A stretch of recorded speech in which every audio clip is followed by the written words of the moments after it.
5 मिनिटं डोळे शांत बंद करा आणि इमॅजिन करा की तुम्ही 10-15 दिवस झालं एका आयसीयू मध्ये आहात. ना तुमच्या मनासारखं तुम्ही खाऊ पिऊ शकता, ना तुमच्या फॅमिलीला भेटू शकता, ना तुमच्या फ्रेंड्सला भेटू शकता. आता ह्या मुमेंटला तुमच्या मनात काय विचार येईल?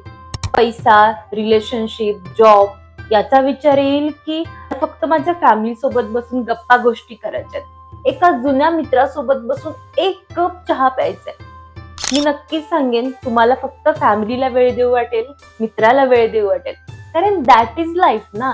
आणि आपण आपल्या आयुष्याला इतकं कॉम्प्लिकेटेड करून ठेवलंय, त्याच्यामुळे आपल्या आयुष्यावरती प्रेम नाहीये आणि म्हणून ओव्हर थिंकिंग, अँझायटी, स्ट्रेस ह्याच्या आपण शिकार होत चाललोय. पण जपानी लोक आपल्यापेक्षा खूप खुश असतात. मग त्यांचं काय सिक्रेट आहे तेच मी या व्हिडिओमध्ये तुम्हाला सांगणार आहे. त्याच्या आधी माझ्या चॅनलला सबस्क्राईब करा. मी इन्स्टावरती सुद्धा आहे, तिथे जाऊन मला फॉलो करा.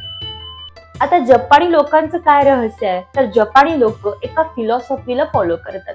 त्यांची एक सवयच म्हणा, इची गो इची.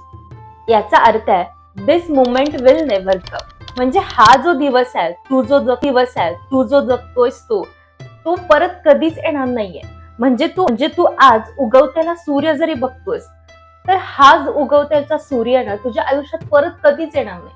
मान्य तू ह्याच्यानंतरही उगवणारे सूर्य बघशील, पण आजचा सूर्य बघताना तुझ्या मनात येणारे विचार, आजूबाजूचं वातावरण, हा ब्रह्मांडातला जो दिवस आहे ना, तो पूर्ण ब्रह्मांडाच्या इतिहासात ना कधी झालाय ना कधी होणार आहे.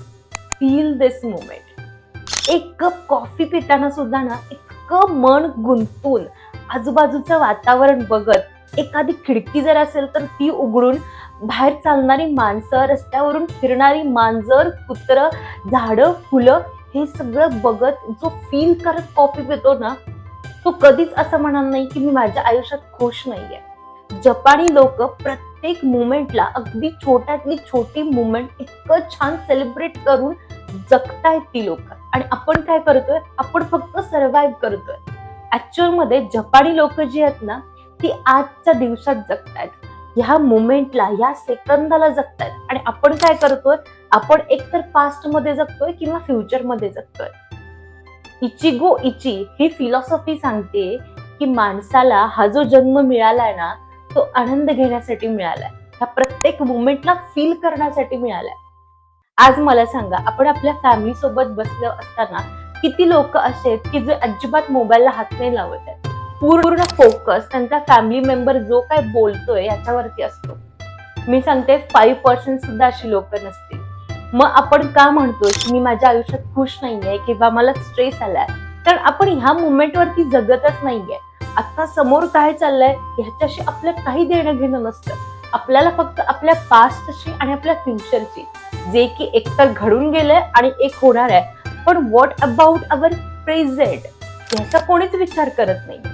साधं सकाळी उठून एक्सरसाइज जरी करत असेल ना तू, तर पूर्ण एकाग्र होऊन करायला पाहिजे, कारण तो दिवस तुझ्या आयुष्यात परत कधीच येणार नाही. तुझ्या अंगणातलं एक छान गुलाबाचं झाड आहे, त्याला तू पाणी घालतोस, ते सुद्धा इतकं एकाग्र होऊन, इतकं छान फील करून की माझ्या हातून एखाद्या झाडाला पाणी मिळतंय. किती छान मुमेंट आहे ही, तुझ्यासाठी किती छान गोष्ट आहे. तो दिवस तुझ्या आयुष्यात परत कधीच येणार नाहीये. तू समजा परत पहिल्या 5 मिनिटात जाऊया, आयसीयू मध्ये बसलायस, तुला झाडाला पाणी सुद्धा घालता येणार नाहीये, तुझ्या जुन्या मित्राला भेटता येणार नाहीये, एक कप कॉफी सुद्धा तुला छान तुझ्या घरात बसून पिता येणार नाहीये. So please feel this moment.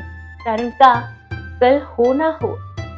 तर ही फिलॉसॉफी आपल्या आयुष्यात इम्प्लिमेंट करा आणि मला नक्की सांगा की तुम्हाला काय काय गोष्टी जाणवल्या आणि तुमच्यात खऱ्या अर्थाने काय बदल झाला.